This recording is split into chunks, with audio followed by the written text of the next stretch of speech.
It's good to have everybody here today, and this is the fourth meeting of the Budget Subcommittee on Economic Development, Public Protection, Energy and Environment, and Tourism. Today we have the Cabinet for Economic Development and from Tourism, Arts and Heritage Cabinet, the Kentucky Horse Park, that will be giving a presentation. So let's call the roll. Representative Gooch. Representative King. Present. Representative Lehman. Here. Representative Wesley. Here. Representative Bowling. Representative Bray. Representative Petrie. Vice Chair McPherson. Yes. Chair Fugit. Here, thank you, ma'am. And we do have a quorum, so we need a motion to approve the minutes from February 10th. Excuse me. Go ahead. I didn't hear it. Representative Whitten. Okay. Sorry, she just said she didn't hear I didn't that. hear it. All right, now I need a motion for the minutes from February 10th to approve them. So moved. So moved. Second. Have a second. All in favor, aye. All right, we'll have the Cabinet for Economic Development to come on up to the table, please. And Secretary Noel and your group, if you'll introduce yourself, make sure your microphones are on and pulled up close to you so we can hear you. And thank you again for coming today and being part of the meeting. We always appreciate the chance to present to this committee. I might point out you asked a lot of questions for today, so you've seen a lot of slides. Don't worry, I have been convinced not to go through every one of them and try to stick to brevity as opposed to thoroughness on all of the materials. Yes, Representative Wesley and I have agreed 2 hours is what our target is. I will let Matt Wingate and David introduce themselves, but my name is Jeff, and I'm with the Cabinet for Economic Development. Yep, I'm Matt Wingate. I'm the General Counsel at the Cabinet. David Brock, Executive Director for KY Innovation within the Cabinet. Mr. Chairman, if I could, I'll just go ahead and jump sir. right in here. Thank you, and, gentlemen. and obviously, I'll go through the slides. And if there's questions even after this meeting, we did try to make sure the slides would be thorough and you all would have them and you could digest them and call us anytime and we can come in and have one-on-one meetings to go through the information. I always want to make sure you know we actually operate with a one-pager. We know what our values are. We know what our primary objectives are. But on the far right column are the measures that we set for us, in the year. And one that I'd like to call out is basically our goal of $28.75 per hour before benefits. That's a good, solid wage, and we set that for all of our programs. And there are statutory provisions on some of the programs we're going to talk about today that are far, far lower. But I just want you to know we do set goals, and we basically strive to do programs that provide those kinds of benefits, those kinds of good wages as part of our overarching strategy as a cabinet. I mentioned strategy because today you want us to talk about economic development funds, bond funds, high growth funds, Bluegrass State Skills, and other training programs, a large swath. We operate with a strategy. And if you look at the high level elements of our strategy, on the left are the things we focus on, like we have to win the automotive sector. And I won't go through those on the left, but what are the enablers? And if you look at that, best products and best services are really one of our key enablers. But then we get into things like workforce, entrepreneurialism and innovation, infrastructure and placemaking. That's the guiding fence posts for all of the programs we're going to talk about today. Because if you do those things well, you create economic development, you create economic commerce and opportunities for all residents and not just a few. I also want to point out that all of our strategies and all of our guidelines that we operate in are very transparent. We conduct meetings all throughout the state. We change locations, so we meet with economic development practitioners, those that have an interest in the program, so that we can openly talk about how things are going, what the programs are, and including what are some of the legislative priorities that we heard from the professionals out in the field. And this just gives you an indication of what we have put together. One area that I think is important to let you know that we would love to see done as a cabinet is we don't believe one size should fit all. And our statutes typically do provide for that. And we look at a lot of counties across Kentucky that if you go out to them, They haven't had the same level of growth, the same level of job opportunities. They've got challenges.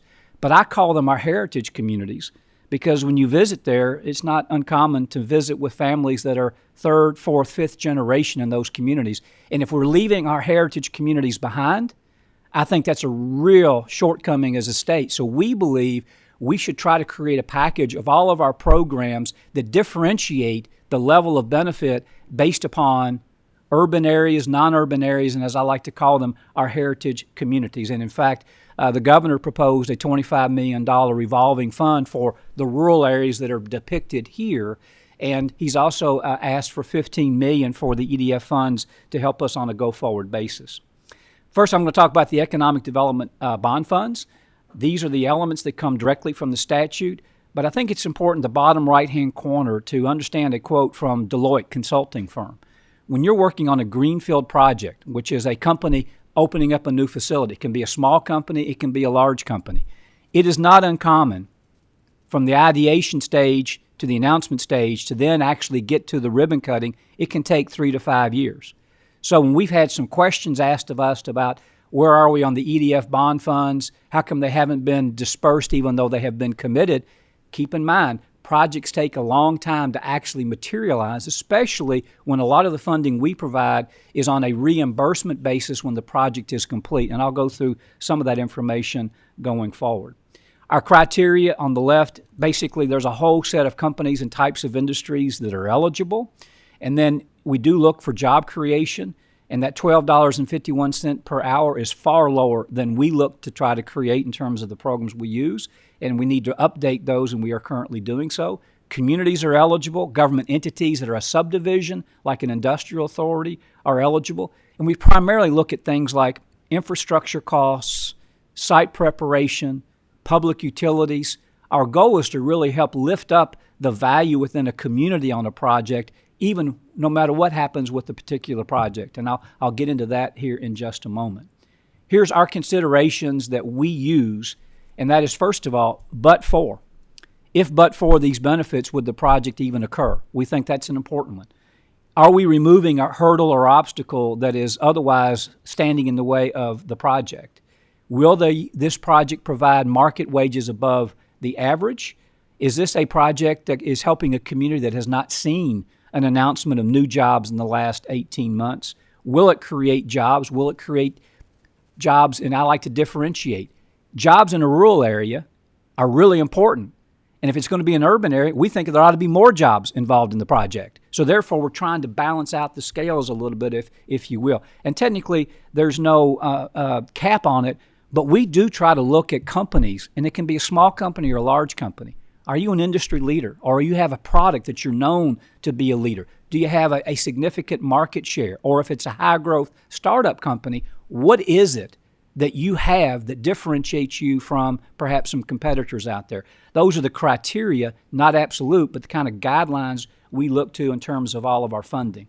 This is a busy chart, but this is the process by which a project will go from ideation through all the stages of approvals, including coming before 2 committees within the legislature, as well as the KITFA board, which is an independent board. And I happen to believe it's okay to have checks and balances and review processes for all of these kinds of projects. In terms of program funds, and this is an important slide, you know, we have so much money to work with, but yet we offer projects the dollars that actually it results in us being from time to time oversubscribed. Because if you don't have the money to say to a company, well, there's a wastewater issue in this community, well, we'll take care of it. They're just going to take us off of the list. And we also know pretty well what the success rate is in terms of these projects. So the dollars are significant to have so that we can actually leverage ourselves into having quite a few potential projects in the pipeline. And every offer that we make is contingent upon available funding. So this just gives you an idea in terms of the projects we have that are still likely to close, projects that we have offered to a prospect, previous offers that are no longer active, but yet they might become active again in the future. And I point this out because the use of EDF funds going forward is going to be more important now than ever before. Our traditional program is the KBI. And the KBI, as you know, offers a portion of the wages that are paid to the state back on the project for certain qualifying investments. On average, our competitor states have a similar program and offer about 4.6% of the wages to attract those kinds of companies. We used to be able to offer 5%.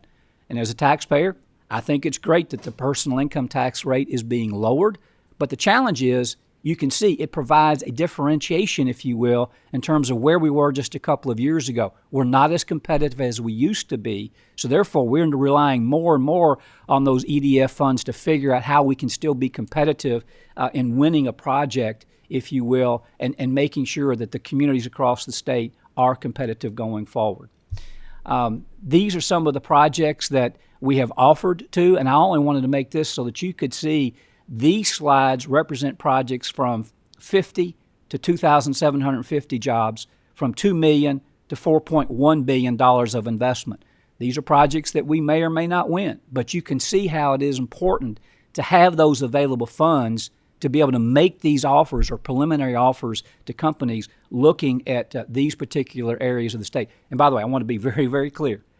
We have a lot more projects than this across multiple counties, but we wanted to give you just a sense of the variation in size and the location in terms of where we have offered these programs. I only put this slide in here because sometimes people get confused. Are we issuing bonds for KPDI? Are we doing the same kind of EDF programs? We made the decision, it's not in the statute, but we made the decision to follow the same process, including coming before the two committees in the legislature on all KPDI projects. And this also gives you an example of how successful the program has been across multiple areas of the state. And before you ask, I'm going to tell you, we actually reach out to those counties that don't have a DOT, and we ask them, how can we help you submit a winnable, good application, both on this program and on the grant program going forward. Now I want to talk about the Kentucky Innovation Pool a little bit, if we could. That's part of our strategy because entrepreneurialism and innovation are, in my humble opinion, the most important segments that you can partake in economic development, but it's the hardest. It's the most challenging. And to actually really create success in that area, and I know people don't like this word, and I don't either, but I don't know another one to offer. If you don't create the ecosystem that allows for entrepreneurs and serial entrepreneurs to want to invest and want to bring in investment in an area, you're not going to be successful, which is why still placemaking, workforce, all those elements are important relative to the use of the high-tech pool around high-growth kinds of businesses and opportunities. To be successful, you create structure. You have leadership within those structures, and you have a strategy. Our HUB program, which we provide about $3 million per year, is intended to basically decentralize the effort of helping small and high-growth businesses across the state. Over the last 5 years, there's been almost 3,000 startup jobs created, 15,000 entrepreneurs served, and $600 million of capital just through the HUB structure, if you will. So it's a good feeder system. We always are perpetually working on better performance criteria, better communication vehicles, to make sure that these vehicles are doing exactly what it was they were intended. Probably the only thing I'm proud of is before I was in this role, many years ago, I was in a similar role in the Cabinet for Economic Development. We made the decision to spin out our high-tech and create a partnership with the Kentucky Science and Technology Council. And here you see the various programs that fall within that framework, that between ourselves and the Department of Education, we provide about 60% of their funding. And I don't mind providing 100% of what I call their baseline operational funding, as long as they show a leverage factor with federal grants, and they have done that with a multitude of programs. And I'm just going to go through a few of those very, very quickly. I think Terry is here actually with the Kentucky Science and Technology Council, which if I'm misspeaking, he'll correct me, I am sure. But if you look at things like the Kentucky Science and Engineering Foundation that really tries to work on SBIR and access to startup capital, you can see the awards that have been made, the phases that have been done, and the overall funding that has been put in place. SBIR is a federal program that we actually used a lot of the high-growth net funding as a corpus base that allowed us to bring in $117 million of federal funding to provide seed growth for startups, funding in the mezzanine level, funding for R&D. And that's allowed us to leverage our impact and growth all across, and you can see some of the outcomes and the metrics that we have in terms of that particular program. KSTC also operates the Kentucky Commercialization Ventures, which is to help universities take their ideas and their IP, if you will, into products and into actual businesses. And you can see the outcomes that have come from that particular program. The Accelerator program is where we also work with veterans relative to accessing jobs and jobs with particular licensing. There's another program called Valor that is specifically for the construction trades and specialty trades to help veterans get into those kinds of opportunities. I won't go through all the rest, but it gives you a sense that we magnify the funding that the legislature provides to us, partner with structural organizations and entities to leverage up and to make sure we can have a bigger impact all across the state in the programs and the funding that you all provide to us, for which we are very, very appreciative of. 2 other programs. And here are areas that I believe we should be providing funding. We have asked for some additional funding in these areas in the past. Would love to do so again. Well-structured, properly staffed, and knowledgeable individuals that only work on providing funding for startups can create a successful set of businesses and a decent return on your money. But if you don't know what you're doing, you're simply going to wind up going through money so quickly you don't know really where it went. And I would argue that the Commonwealth Seed Capital Corporation and Keyhorse Capital, the latter part of Kentucky Science and Technology Council, the former independent on our own, that we have helped provide funding for, they really do an amazing job. And I could talk about some of those companies, would love to come back at some point in time and do so, but they range everything from a startup in the healthcare industry that helps to relieve the continence issues, startup companies that are actually using AI to provide counseling, but they have individuals that combined with AI can provide counseling for other businesses that are growing. These are the kinds of companies that we want to grow here in Kentucky. We want them to get into the mezzanine level, to get into the operational level, and continue to grow for decades to come. But if you don't have a vehicle to do that, Kentucky will miss out. And I feel like we should be providing more leverage funding for these 2 entities with the right levels of accountability to show the results that you can see right here on this screen. I also get into the funding that we do for SSBCI and the ways that we help provide access to R&D funding, access to venture funding, early and mid-stage mezzanine funding, and you can see the kind of leverage that we've gotten and the kind of projects that have come as a result from it.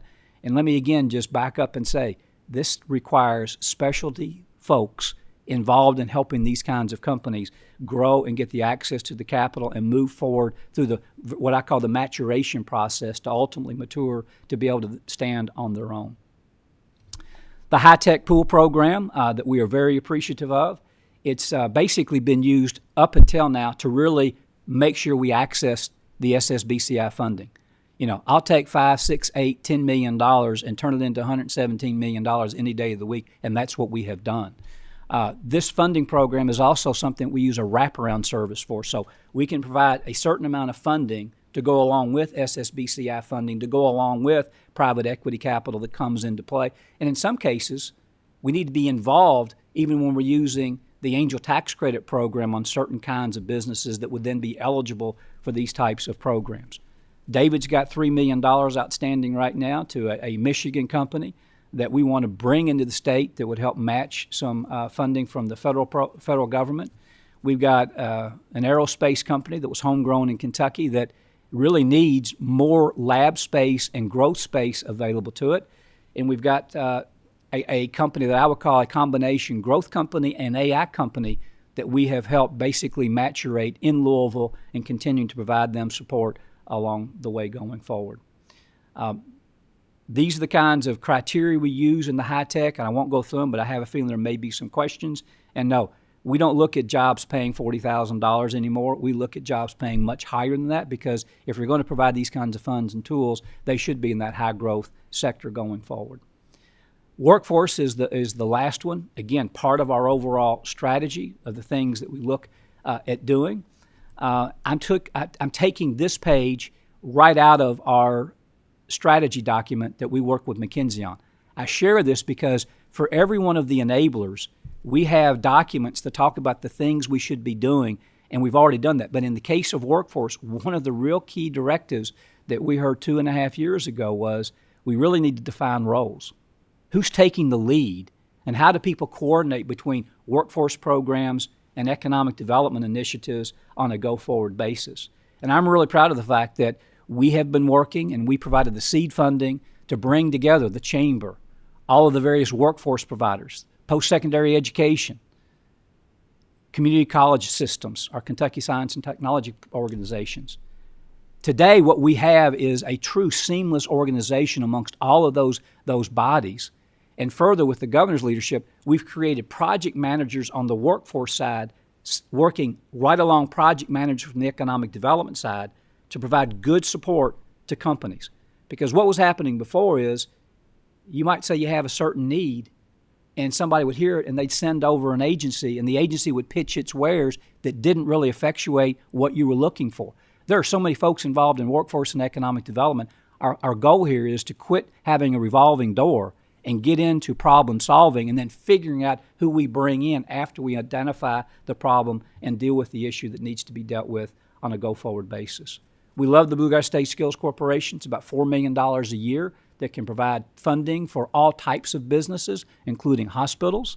And we also have $2 million that can provide tax credits for training initiatives as well. Here's the criteria that we look at. We provide a quarterly meeting on Bluegrass State Skills.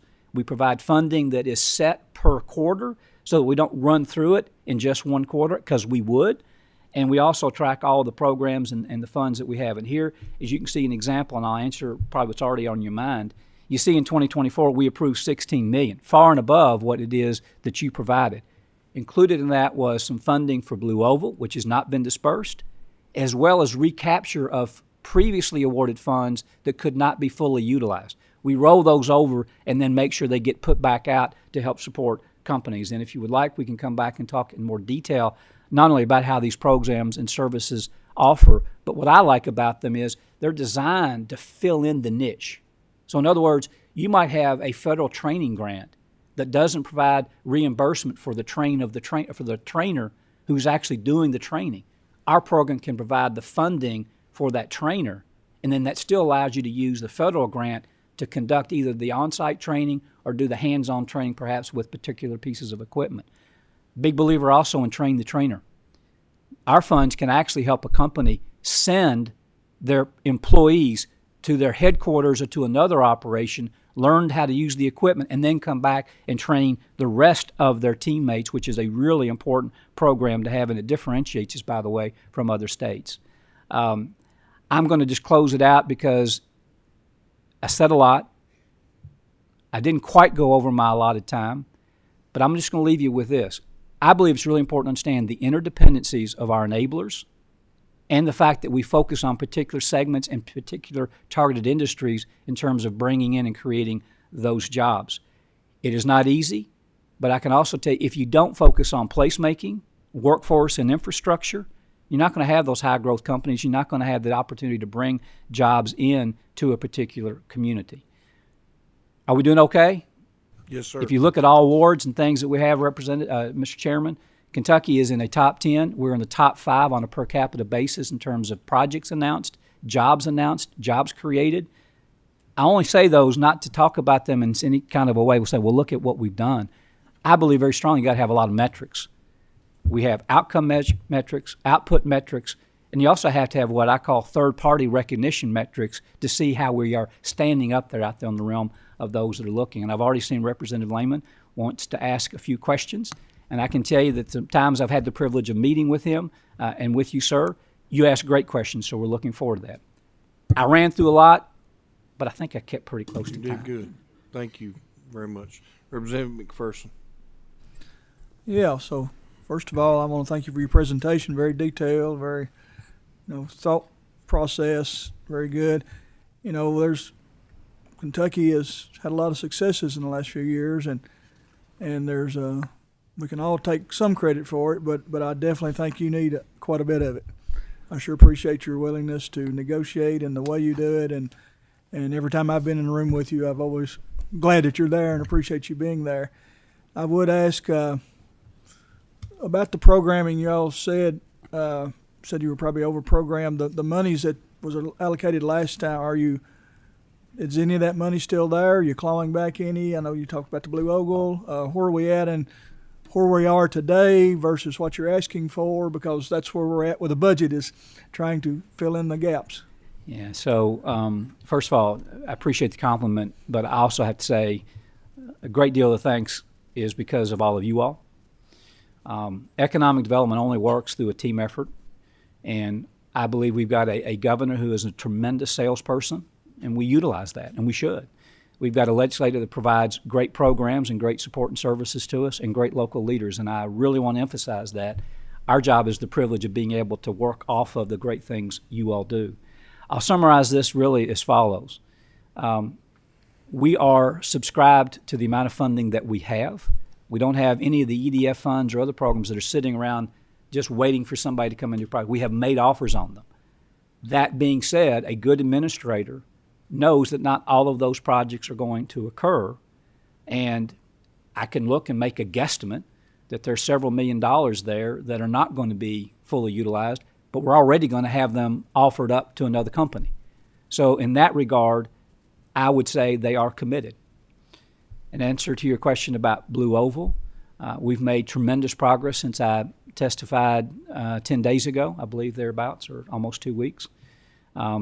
And I believe that what I stated at that time, and that is that there is money owed to the state of Kentucky, and the commitment was to create jobs. And if the requisite jobs of 5,000 are not created during that period of time, money's going to be repaid. And for every job that is created, that will go towards a forgiveness on the loan.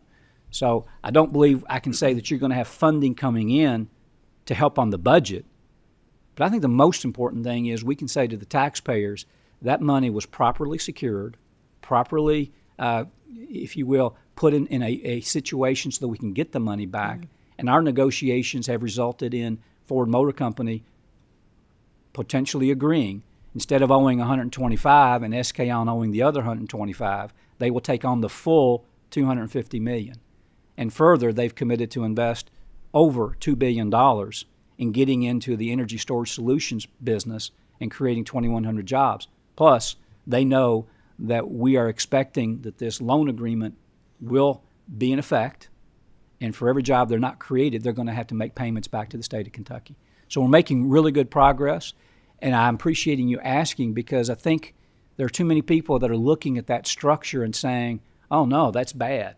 I look at it and say, we should do those things when you have the right opportunities, and a lot of people don't know, but I want to emphasize that $250 million loan was in lieu of all of the other kinds of tax credits and tools and programs that we have available. Thank you. If I just one more thing. Yes, sir. So back to your rural areas there, and I appreciate your answer and your clarity on that. So I think, when you look at putting a big factory maybe in a more populated area like the Glasgow, Bowling Green, on up to Louisville things, do you also look at what the spinoff companies may need so that these rural areas that maybe can fulfill those jobs that'll have enough to do that? I mean, there's always a ripple effect. Mm-hmm. And I think that's something that we always should be looking at, is not only what does that company create, but what will it create bringing other sources and needs into the area. Could not agree more, when we look at it that way. And in fact, we've looked at how do we make sure we've got mega sites in each of what we call 5 regions across the state, because a mega site, not only just by its size, but by making sure you've got all the right understanding of it truly being shovel ready, can be the magnet to attract a larger employer that then allows for some of those other types of employers to be there. And the reason we're trying to create flexibility and tools, we've had some suppliers, or what I call smaller to mid-sized companies, that we could have located in these more heritage-type communities. But the challenge for them is they had to actually build a new building. And the appraisals in a more rural area do not typically come in at what it costs to build that building. And if you're a small company or a family-owned company, you're not going to take on that kind of risk. And so one of the things the governor had done in his request, which we have asked for, is we'd like to use some of those EDF funds. We'd like to get some funding dedicated to doing what I call these build-to-suit opportunities, because if we do that and things don't go well, the community still has the building as an asset. And further, the federal government has just announced $10 billion in new market tax credits. I think Kentucky got $80 million. I've done 3 personally.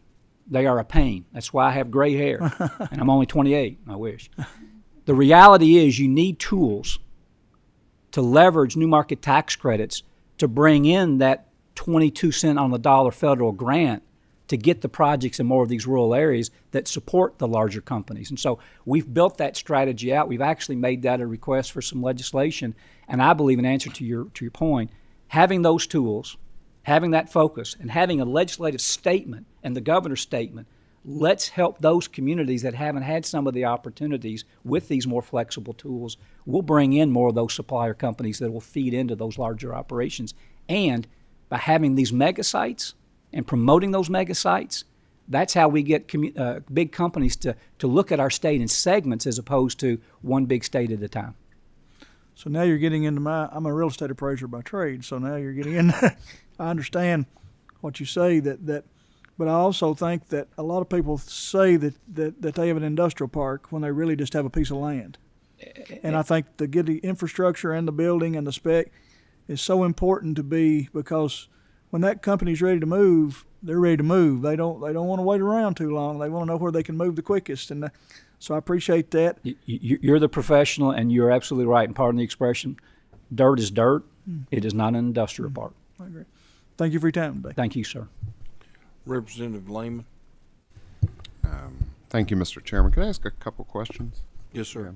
Thanks, and thank you, Mr. Secretary. So I had questions about Commonwealth Seed Capital and Keyhorse Capital, the sort of venture startup funds. And I guess first question is just, I've been trying to understand like how these are managed, like from a financial perspective. Are these managed kind of like private sector funds? Obviously they're government monies, but just to try to get your head around, how many assets there are with return on investment, sort of things that you would look at, like if this was a private sector fund. You do similar types of things with those funds? I won't say I do it, but I can tell you that the leaders of those funds do that. And we also review those metrics. And I can tell you, I've gotten very involved in Commonwealth Seed Venture Capital Corp., and I am very comfortable with the level of talent on the board. Many of them are serial entrepreneurs themselves. Many of them have funds invested. And the staffing that goes into these transactions and the staffing that monitors and measures, it is all done on a private orientation, if you will. And it is down to, well, how much funding should we put in that's actually going to bring in the additional capital that gives us an exit strategy? Because in any kind of venture funding, as you know better than I do, you still have to have an exit strategy to monetize your investment. Everything about those two programs is very disciplined in terms of the methodology and the metrics that they use. But I'll put one other caveat on it that may not be the private sector orientation. It's that we want to invest in entities that are in Kentucky. But everything else is tied to the discipline of providing those funds that can provide the kind of lift to the entity to create success, create not just jobs, but to create a growing and an ongoing growing entity. And I'd be glad to come back to this body, and we'll bring both of those folks, and we'll go through the metrics they use and the returns. And the dollars I showed you, I think there was $1 billion of wealth created through Commonwealth Seed Venture Capital Corp. That's the exit strategy and the monetization of a lot of the investments that were made in those businesses for which Commonwealth Seed Venture Capital Corp shared in that. Thanks. And just to follow up. Yes, sir. Yeah. And so I guess just to kind of follow, what I'm trying to figure out is, like the current assets that those funds are managing and how much is like non-allocated or available for new companies or new investments. And are you asking for additional funding for those funds in this budget? So. If we were to receive some additional funding, I would not just put the money in, but we would put the money in kind of tranches. But in answer to your question, I'm not going to give you the numbers off the top of my head. I would be close, but I would come back and give you the information because I know we have not only how much is invested capital, how much is cash. We also segment out all the investments where we think they are in the stages of going toward monetization or to that next level of growth. And they are capable to continue to do the things they are doing at the pace they've been doing it for probably the next year. But after that, the availability of cash becomes tight, and they've had to kind of pull the reins back on the amount of funding. And these are not, in either of these cases, they don't go in to take on big chunks. They're in to take the small, early investment to then lead into the next phase of investment. But I would love to come back, or if not, I will provide you that information. And if you and the chairman decide I should come back, you'll have that information available. I mean, I'd appreciate it. No, yeah, if be you glad could to do send some that. of It's a great so, question, too. Thank you. Representative Witten. Thank you, Mr. Chairman. Thank you for your presentation. I had a question that is a little not exactly in your purview, but I would love your expertise in your opinion on it. You had mentioned kind of ecosystem and what you work at. And when we're talking about economic development, there are a lot of kind of adjacent components that are a struggle when we're looking at bringing new businesses to Kentucky. Are there any kind of barriers or shortfalls that you're seeing? Not necessarily that there's anything that you can do about, but use the example housing. Are there any kind of barriers that we need to keep in mind that are preventing maybe these heritage communities from flourishing like you would maybe hope that they would? Well, you just named it. Housing and workforce are the two. Placemaking is critically important on top of that as well. Quality of life is important, and I don't care the size of the community. And but I'll answer the first two, and then I do want to address the quality of life. Workforce and housing kind of are almost intertwined, and we've got some companies that are very large in a rural area that employ over 1,000 people and pay really good wages, and yet there's not been a lot of new housing starts anywhere within a 30-minute commute. If you talk to those HR managers, they're worried about expansions because if you're an HR person and you don't see a chunk of your workforce residing in the community in which you operate, you worry about, will I be able to attract that workforce and growth? So we have actually seen concerns raised by companies because of the lack of housing. We also know for a fact that the world's changing so fast. I'm not so sure that all of us are I'm not keeping up with it. I also know that means the workforce is not keeping up with not what's happening today in some of these facilities, but what's going to be happening next year and the year after. And we've really got to do a better job, in my humble opinion, not in the training, but somehow in creating the desire and the willingness and the want, if you will, to get into some of these kinds of job opportunities, to then to get to the training to elevate the skill base that helps us attract. And unless we elevate housing, sense of community, and workforce, we're almost going to start capping ourselves in terms of how far we can go in some of the attraction of these high-tech companies. So they are woven and interwoven, if you will. We even pitched to some legislators the idea of doing a KPDI kind of program for housing and put some real structure to what a community could do to create housing. I did a project as a community in Michigan, but we had an industrial park that wasn't being fully used. We did a lot of berming between the industrial side, and then we created a residential side. And we provided the land and said you pay for the land after you close on the home. And we got multiple builders to build a lot of homes. I think we should be doing more of these kind of creative programs, not as trying to subsidize or bring down, but figure out what you can do to take some of the risk out and figure out ways that public use of lands could be one of the drivers by which you create opportunity for housing. That was a longer answer, but I want to say that's, if you look at our enablers, placemaking and workforce and candidly housing is all part of those really key elements. And I think even though we may not have the tools and probably should not, we need to be better advocates as economic developers for this. And in our turf meetings, these topics have come up regularly out in the field. Thank you. Thank you for a great question. All right, any other questions? All right, Secretary Noel, before you leave, I want to thank you personally for making a trip to Hazard at my request and looking at some building and so forth. 3 years ago, I guess, I asked you why there was no projects in East Kentucky, and there wasn't many, but now there are. And so I want to thank you personally for putting that out to rural Kentucky, not just focusing on the big cities, but it meant a lot to me for you to take time to come down there. I know you're a busy man, but I just want to thank you because we'd talked about it. And I was critical of you a little bit, 2 or 3 years ago, not of you personally, but economic development in Kentucky. So I want to praise you publicly and thank you for doing Well, you're nice to do that, but when you ask, it's kind of hard to say no. and we try to say yes on all those. And as you know, I think I've been in Hazard now 7 or 8 times. And I believe very strongly, well, I'll be really candid. I don't like being in the office. And as much as I love our office, I don't feel like I can do diddly squat to help folks. So I like to be out in the state. And I really do believe that is my role. And we have 120 beautifully diverse but yet interdependent communities. And I do honestly believe we need a program that focuses on whether you call it heritage, whether you call it rural, I don't really care. But you got to create tools that level the playing field without capping and not allowing for growth in those urban areas.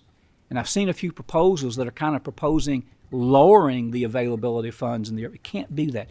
What we've got to do is create better flexibility. And I know I'm over time, but I want to go to exactly what Chairman Fugate is talking about. We used EDF funds because when I went to see a building that was going up for auction, I made the comment, if you can get this at 30 cents on the dollar for the appraised value, this should belong in the community ownership to help bring in and attract jobs.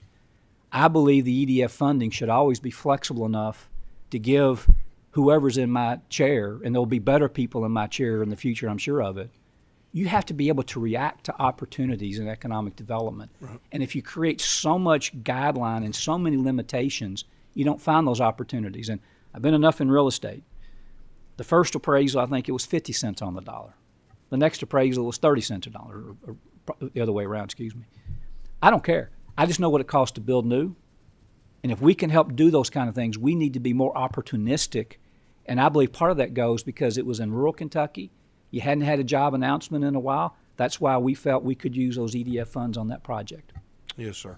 Well, thank you for your time, and we appreciate it, and we'll be back in contact with you. Now, we appreciate you and Have a blessed Representative day. Lehman. We owe you some follow-ups, and we will do that.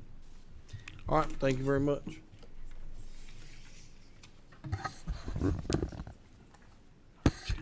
Yeah, Secretary Noel, could you send that information to all of us? Yes, I will. Yep. I should have said that. Yep. But Thank I you didn't. very much. All right, we'll have the Kentucky Horse Park come up at this time. All right, we're good for a little bit longer than what we thought if we have to take time. But I know probably got other committees to go to. But thank you for being here today from the Kentucky Horse Park. And whenever you're ready to begin, Bottom under the, right there. if you'll introduce yourself, make sure the green light is very green. Introduce yourself and then proceed with your presentation. Good morning. My name is Lee Carter. I'm with the Kentucky Horse Park. I appreciate the opportunity to come and share with you things that we've got going on at the park as it relates to our budget, both in this current request cycle as well as in previous years. During the 2024 budget session, the Horse Park received in House Bill 6 a total of $3 million in funding over the 2 years. That was broken down to 1.5 per year for minor maintenance pool. And I'll just say now that that's always will be the single most important priority for the horse park is the maintenance pool. As a property with 1,200 acres that is approaching our 50th anniversary, we face challenges every day to maintain our facility in a way that's expected for our guests, for our competitions, and for our end users. We do welcome over 1.7 million guests per year to the park, and so we do get a lot of use. Put it in perspective, we also bring 20,000 horses to the park every year. So there's a significant amount of wear and tear that takes place. This maintenance pool has been and will always be some of our priority.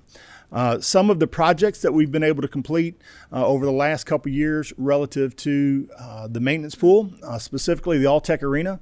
The Alltech Arena is a 16-year-old facility with 16-year-old infrastructure and technologies. So we were able to upgrade video boards and sound systems, as well as it doesn't sound fun or exciting, but building demolition.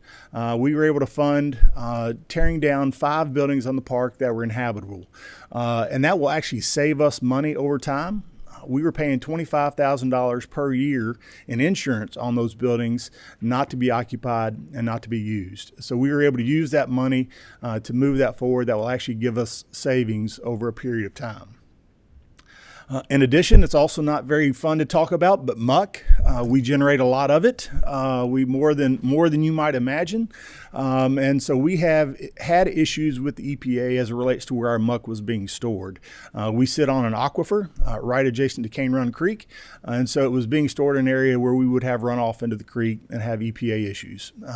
So we were able to implement a solution there to get that covered, to reduce that runoff, to satisfy the EPA requirement. As well, fencing. We have 30 plus miles of fence at the horse park. Some of that, we'll just tell you, has been held together by the paint that was on the fence boards. And so we've been in the process of getting that upgraded and repaired to be presentable. Again, a 50-year-old facility, we're going to have HVAC issues all the time. And so these monies go to support those repairs. Other things that we've done, wayfinding signage, we were able to replace about 40% of that wayfinding signage in the last year. Trees, we believe, we've lost a lot of trees over the years, and so we want to replant those. But the big thing that I'll point out here is the emergency power repair. Last August 1st, we had 2 main power lines break going into the park. The net result was about $470,000 in repair work that had to be done. We could not go dark during those days. We had horses on property that needed to be cared for and guests. And so we ended up spending purchasing 13,000 gallons of diesel fuel to run during that roughly 12-week period of time where that repair was being done. And if you've ever sourced a 3-phase 700 amp fuse, they're not something you go buy off the shelf. And so we had to spend a great deal of time and effort to get all of that back up and running. But we were able to accomplish that and fund that out of the maintenance pool funds. We reprioritized our projects in order to be able to accomplish that within our existing budget.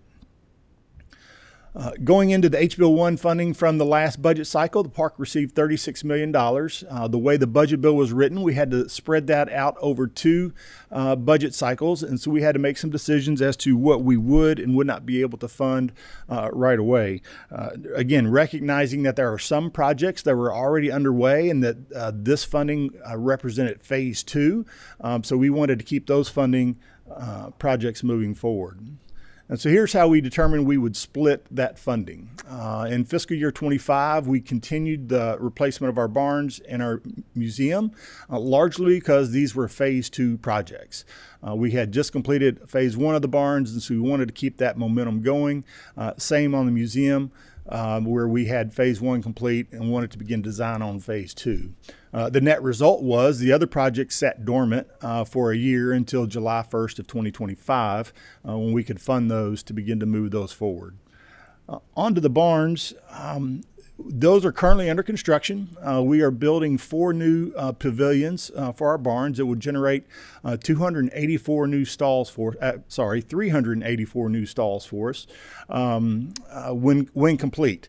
We aren't installing the stalls at this point. We're just building the structures because we prioritized making sure that we could build the larger piece first, knowing that those were most disruptive. We can put temporary stalls into the barns to be used until such time as we get funding for the stalls. Those are under construction right now. Steel is being stood up. Excavating is taking place. We anticipate 2 of those barns to come online roughly in September of this year, with the other 2 barns coming online in early spring. I mentioned the International Museum for the Horse. We completed phase 1 of that renovation roughly 2 years ago, began immediately to design phase 2. That's a larger project. The 2 funding cycles so far has contributed $9 million towards that project. We anticipate, if fully funded, which we're not asking for at this point, but if fully funded, that's a $50 million project. That building itself is 60,000 plus square feet. In one of the oddities around the horse park, which there are many, it sits on an artesian well. So if you ever think about having water in a museum, it's not a good mixture, but we've been able to make some steps along the way to try to address that. But that's phase 2 of that design is currently under happening. We anticipate that going to bid roughly March or April with completion in 2027. Entertainment pavilions, one of the things that we've prioritized in our budget request over the last several years is making sure that we look at revenue opportunities. Largely, that's where we're at. We will be constructing 2 entertainment pavilions that our shows will be able to rent and utilize. One will be at Rolex Stadium, and then the other will be over in our dressage area. The one at Rolex Stadiums, most events now already put up a tent that accommodates this. And so for us to put up a permanent structure that will allow us to rent that out and drive revenue over the years will be extremely beneficial for the park to maintain our income and resources. Likewise, in our campground, we have 260 paved camping sites. If you are an avid camper, you might realize that the campground that was constructed in 1976 and 1978 is smaller than our current RVs are. And so you see a lot of issues around our aprons and size of our campsites that we're going to work to address. Another thing that we'll be working on is adding a putt-putt course, splash pad, as well as replacing our pool. Again, thinking about how we use this money to offset long-term cost, we pay roughly $135,000 a year in lifeguard fees. And so we're going to construct a pool that's smaller, that does not require lifeguards. So again, this is an investment that will pay for itself over time. We anticipate those projects going out to bid here in the next couple months, and as well be finished sometime, we think, late this fall. Renovation of our restaurant. We have large meeting space available and small meeting space and nothing kind of in between. And so we'll be renovating this to allow us to be able to accommodate other groups that might have corporate need, small group need in our facilities right on the center part of the park. And then last item I'll just note is I recognize you get a lot of requests this time of year. It is that budget season. We wanted to simplify our priorities. The first priority, again, will be the maintenance pool. That allows us to maintain and take on initiatives that we don't have to come and ask for funds from you. So over House Bill 1 and House Bill 6 last year, we did get $2.25 million allocated for the maintenance pool, and that did allow us to address a lot of issues such as the emergency power issue we incurred, but it also allowed us to maintain other areas of the park. So request on that is for $5 million over the two budget years. The last 2 items, again, are going to be revenue specific. Competition arenas, again, we have 20,000 horses come through the park every year. Our largest period of time really comes from April 1 through November 1. And so there are some underutilized areas where this funds will allow us to better monetize and better drive competitions. Our dressage complex is kind of our last big area we need to develop, and there's some secondary rings in other areas. But this will help us continue to offer services to our competitors and competitions as they go. And then last is the covered arena roof. Covered arena was built in the mid-'80s, was served as our indoor for the longest period of time until Alltech Arena was built It is our most used facility, and it is also home to many critters that you might imagine would go through a farm and a barn. So we've been working to repair that. What this would allow us to do would be able to create an insulated membrane on that roof and preserve that for years to come. With that, I'm happy to answer any questions. Again, I appreciate the opportunity to come and speak and share about the horse park. Thank you. Thank you for being here today. Back to the electrical problem, that was last year in 25. Yes, sir. Did that cost go to the Kentucky Horse Park? Yes. I know in some of our state parks, we had an issue where the electrical companies went up to a certain distance from the lodge area, and then so we've tried to fix that where the electrical company would come all the way to the buildings. Is that something that? So how much was the repair cost to the Kentucky Horse Park? $450,000 over. It was in two different areas. We had one main trunk that ran from our covered arena back to our competition area that had to be retrenched, and so we had to go down 7 feet and run that three-phase again. The second was at the front of the park as it came in, so it was all within our boundaries. So it was nothing within the utility company. And would it be better for the horse park to give that, to fix it, and then give it to the electrical company to service from now on, or?